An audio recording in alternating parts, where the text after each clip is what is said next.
Hello everyone, in this video we're going to talk about Commitment of Traders report and the latest release from August 31st.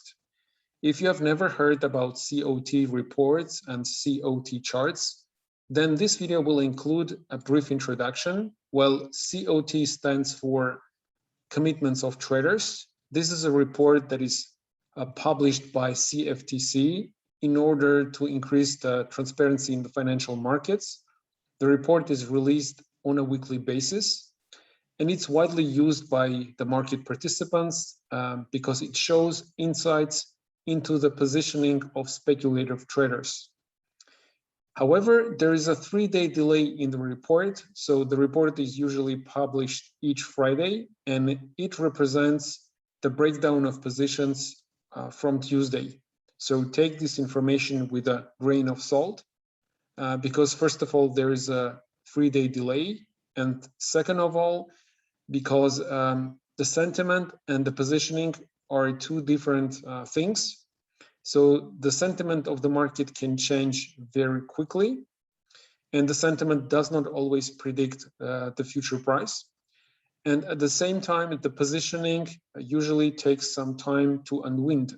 So the positioning is always behind the sentiment. So let's now switch to the website, and I'm going to show you where you can find this information and how you can analyze. So on the website, we have the section Market Info COT Charts. And here you will find a brief introduction. Well, the report has 3 reportable type of traders: commercial traders, non-commercial, and non-reportable traders. And usually we have the highest interest in non-commercial traders because they are represented by speculators. So here, slightly lower, you can see the latest update from August 31st, and it includes the following information. Well, first of all, we now also have a gold included in this report. It was a request from multiple clients, and we decided that we will also cover gold in our COT analysis. So the net positioning in gold is really high. As you can see, 230,000 contracts. The weekly change was around 8,000. And the net positioning of gold in the open interest is almost 36%. So it's pretty high, it's pretty extreme. And in addition to this table, you can also find 3 charts that will help you to make the analysis. The first chart shows you commitments of traders. It's the net positioning, it's the green line. And also you can see the price of the underlying instrument. So here I have euro. I'm going to switch it to gold because we discussed the positioning on gold slightly a few minutes ago. So here you can see the net positioning of gold and along with the price. And lower you will see long and short positions separately. So you can analyze why the net positioning is changing. Is it changing because the long positions are increasing or because the short positions are decreasing? And finally, you can see the net positions over the last 5-year range. So basically, it's this number from the table, 36% for gold. So currently, it's the highest value over the last 5 years. It stands at 99%, so it's not yet bullish, but it's showing that slowly it's getting very close to extreme levels. So if I'm going to analyze these 3 charts, I'm going to tell you that we have actually quite bullish positioning in gold. So the market is expecting the gold to appreciate further. We can see that the positioning is in the net positioning is long and it's becoming higher. We still do not have extreme positioning in gold, and especially the price is not extreme. If the price would be higher and the net positioning would be also high, probably that would be a signal of an extreme positioning. So in my opinion, we're not yet at that level. And here we can see that the long positions are increasing, and 5-year net positioning is getting slightly extreme, but still we have some room to grow. So in my opinion, this is a bullish indication, and I don't see that gold looks extremely bullish at this point. So in my opinion, this is more like a buy signal. Let's continue further, look at the euro. So euro has net position standing at 12,000. The weekly change is actually quite substantial, 30,000 contracts. And as you can see, the net positioning towards open interest is pretty low, 1.6%. So let's now check the charts. I'm going to switch to euro dollar. So we can see that the net positioning is decreasing. The price was on the other side, it was increasing. So here we have some divergence. And here we can see that the short positions are increasing, and at the same time, long positions are reduced. And here we actually have a bit of, let's say, the values here are bearish. So this value, 1.6% of net positioning in the open interest, it shows that this is the lowest, the most bearish value over the last 5 years. And this chart actually shows that there's a potential turnaround in the price. So this signal is actually bullish, in my opinion. However, we are not getting the same signal from all charts. I would say that the charts look more mixed, in my opinion, because net positioning is decreasing.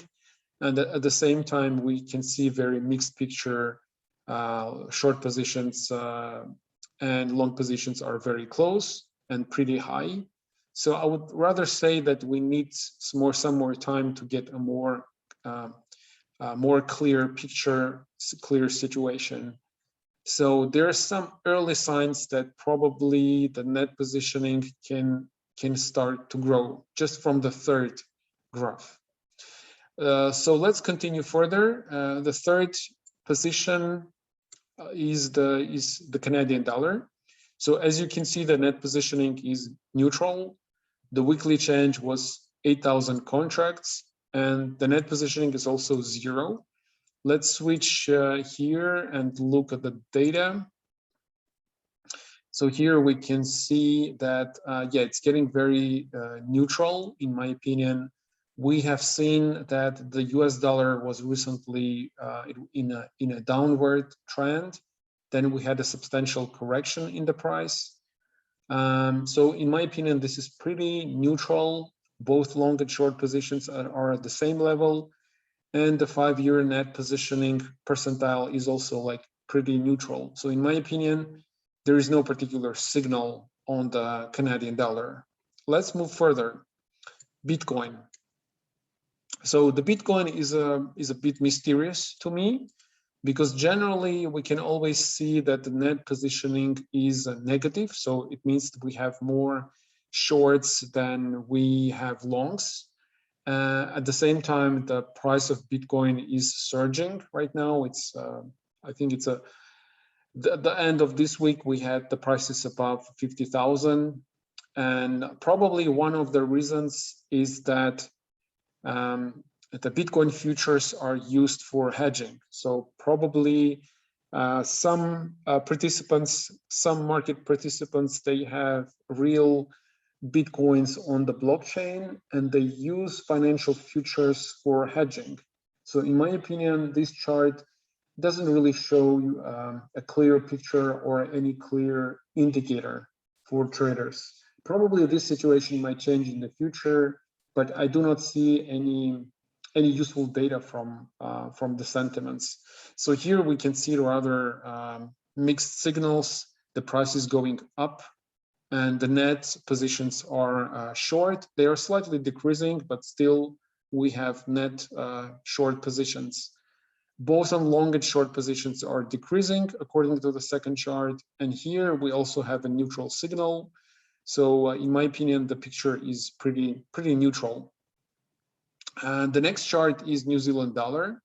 So the net positioning is minus 2,000. And here we can see the weekly change was also around 2,000.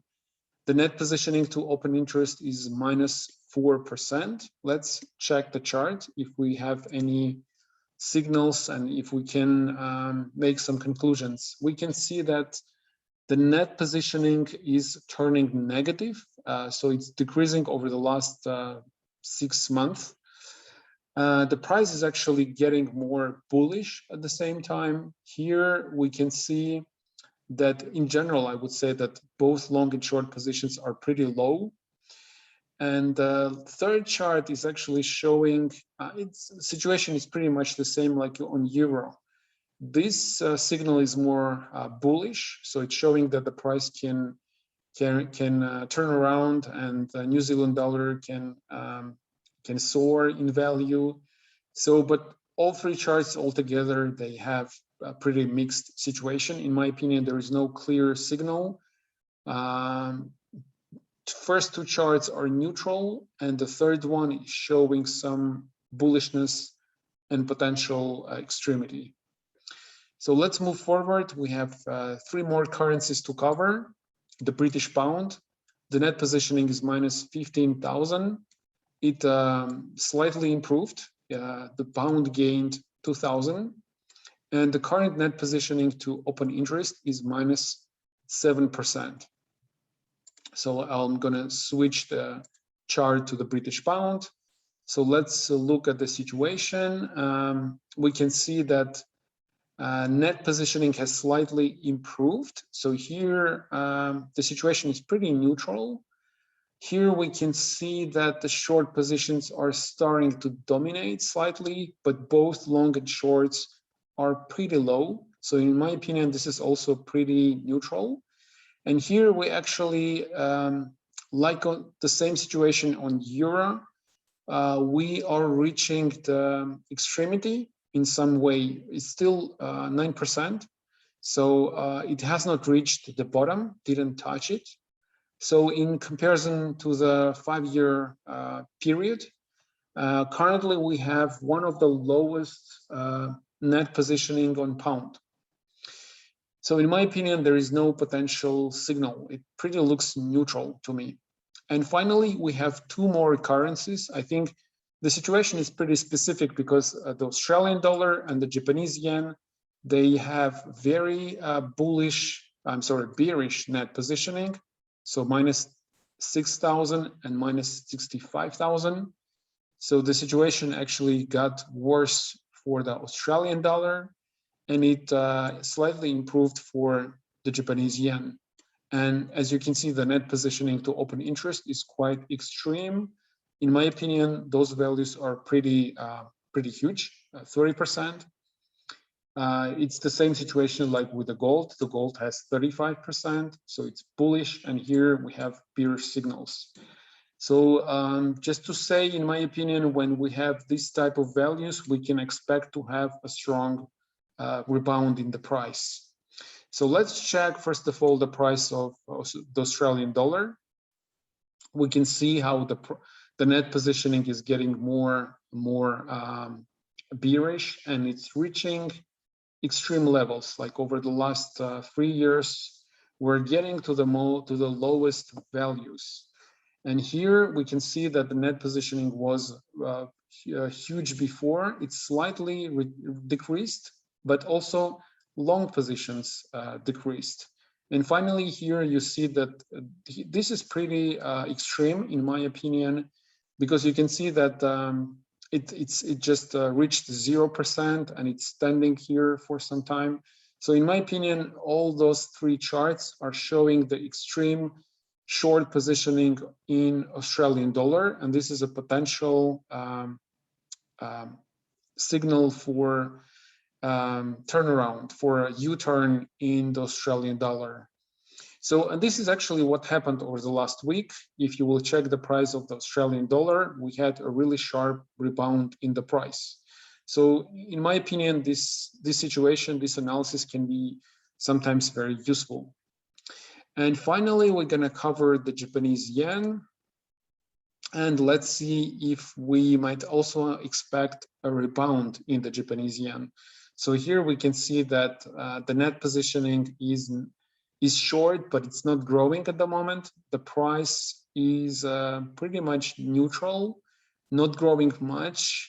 Here we can see that we are very bearish on the Japanese yen. We have some room to grow to increase short positions further.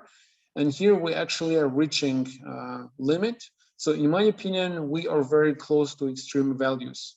It doesn't mean that the price will change its direction immediately, because the Japanese yen can fall even further. But in case if it changes, if we have a rebound in the price, it can be very extreme, and we can have a very strong movement in the Japanese yen.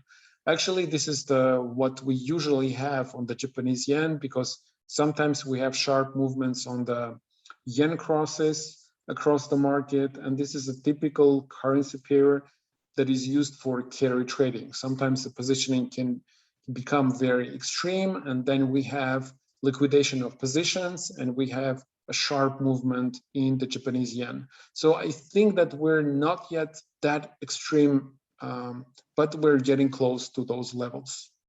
So that's it for today. I hope you like this analysis. If you have any questions or comments, please leave them below this video. And do not forget to subscribe to the channel. You will get a lot of useful information. We cover the market, the Forex market in general, and we give you also some trading recommendations and help you to become a better trader. So this video is created by Finteria Markets. Check our website for more information about the company. Thank you for watching.